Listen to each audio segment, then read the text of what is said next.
Hi, good day to everyone. Thank you for being here today. My name is Jacen. I'm a principal with Dynamic Link Solutions.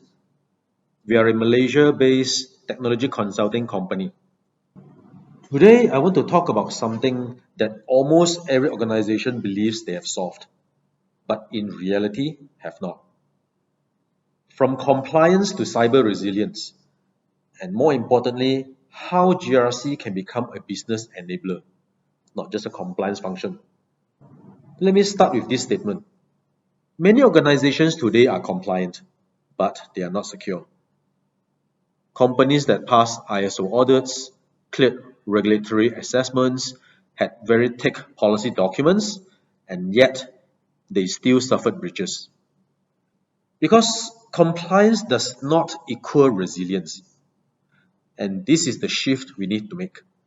GRC must move from a cost of doing business to a driver of business confidence and growth. So today, I walk you through three things.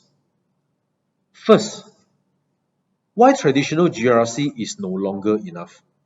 Second, what cyber resilience really means. And third, how to transform GRC into a business enabler. This is not theory. This is based on what we see across Asia in real organizations. We're going to walk through in the next 15 to 20 minutes. Traditional GRC, let's start with the problem. Traditional GRC is built around policies, controls, audits, and certifications. But these are important, and here's the issue.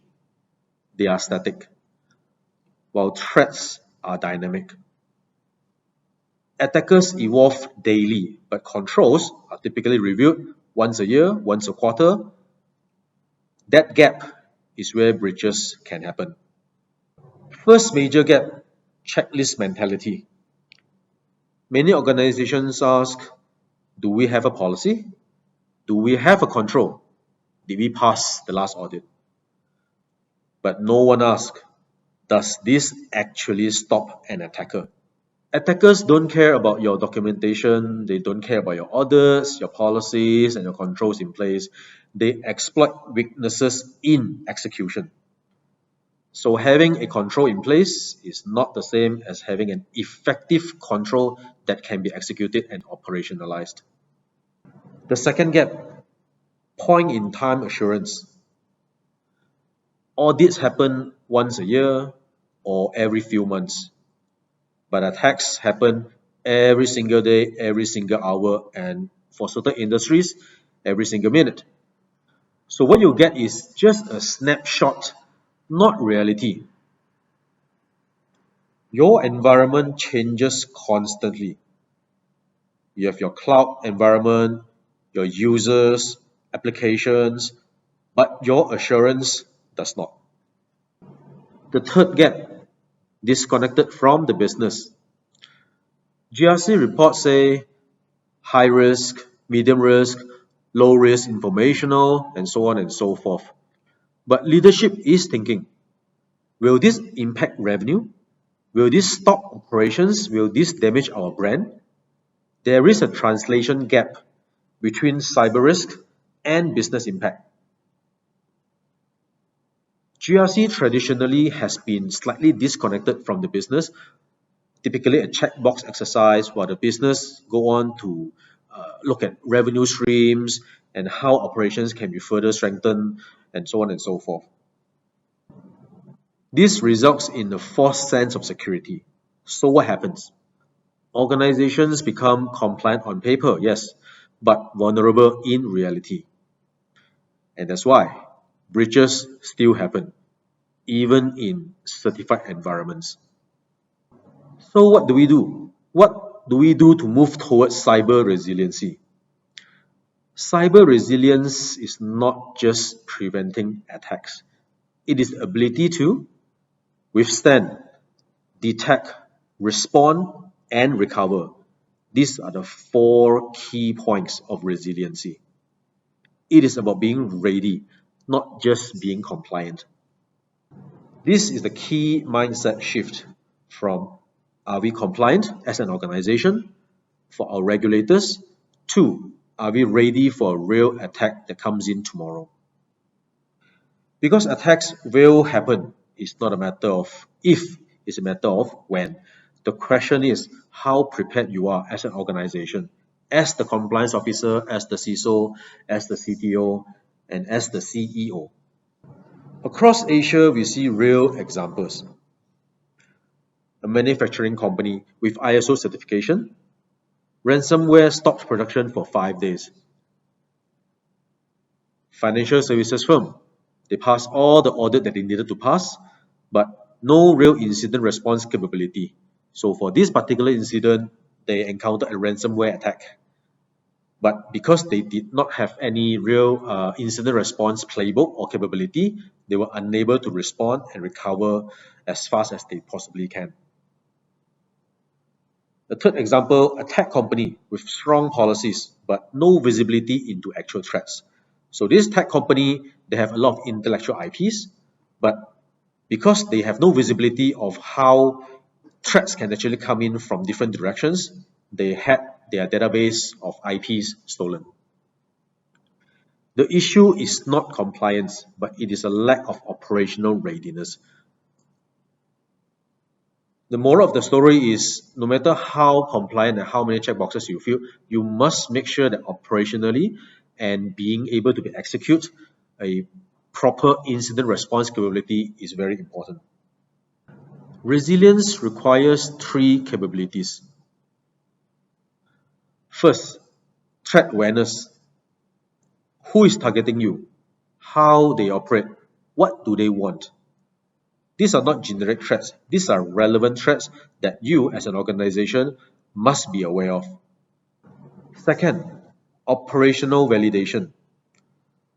Not we have a control, but we know this control works under any attack conditions or under the prescribed attack conditions. Third, business alignment. Cyber risk must be expressed in money, downtime, and customer trust. Money being the financial impact that has to be aligned to business. Because if the business doesn't understand it, it will never prioritize it. That's the simple truth. Now we transform GRC from policies to threat-informed GRC. Instead of generic controls, align controls to real-world attack techniques using frameworks like the meter attack, threat intelligence, and always ask which attacks actually matter to us and are we covered against them. This is the shift and that changes everything from a compliance function to a business enabler. Risk ratings to financial impact. Instead of having a classification of high, medium, low, we should and move this to risk quantification whereby risk can be counted in monetary terms. For example, this risk could cost us $50 million if not attended to quickly. When you speak in financial terms, the boards listen, your CFOs listen, and decisions will be able to accelerate. From a compliance function to business enabler, this is the most important shift. GRC should enable faster cloud adoption, support digital transformation, build customer trust, and unlock new markets. That will be the key to enabling the business to go on to the next level. Real example. A client entering a regulated market, in this case it was an EU market, instead of delaying, they embedded controls early and they align with regulators from the very beginning. The end result is faster market entry plus stronger security posture. This is where GRC acts as an enabler instead of just a compliance exercise. Common gaps. Common gaps and what leading organizations do. Across Asia, we typically see these four areas. GRC teams are not integrated. They are typically isolated from security operations. There's no threat intelligence integration with the CISO function, and compliance are typically treated just as a tick box exercise and lack of executive level risk visibility. This is where senior management must always be engaged with regards to GRC, and the common language will be using GRC as a business enabler. What leading organizations typically do differently? These four areas will be a good Good checkbox, a good starting point for organizations that you have now. Integrate GRC with security operations. Make sure that GRC plus the Security Operations Center and Threat Intel do work together seamlessly. It can be as simple as a weekly meeting or weekly catch-up across all the different teams. Adopt continuous testing, not just audits, but real-world simulations. You need to translate risk into business language. This includes financial, operational, and reputational impact. Engaging of senior leadership is very important to ensure that everyone is aligned and on the same page regarding cyber risk. This can be all the way up to the board level. A couple of key insights. The best organizations don't just manage risk. They use GRC as a whole to build confidence and to elevate the confidence level of senior management and operational team to the next level. With this, you have confidence to launch new products without worrying about regulatory issues. Enter new markets with GRC already settled. You can go into new markets, for example, heavily regulated industries or markets like EU, the US, and be able to expand immediately into those areas. Digitalization is another area. As more and more areas across organization become digitized, you must make sure that GRC is a core component that goes up with it. When confidence grows, you can innovate and you can expand. In closing, let me give you 3 key takeaways. Compliance is not a security, it's not just about security. It is the baseline, but it is definitely not the destination. Resiliency is the key message here. It is the ultimate goal. You need to be prepared for real-world attacks, not just checkbox exercises and audits. GRC, as conveyed to senior management, must and can be a business enabler.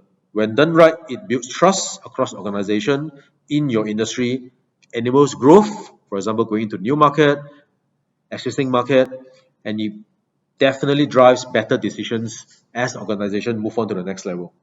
So I leave you with this. When the next attack do happen, will your organization be compliant or will it be truly resilient? Thank you for your time today.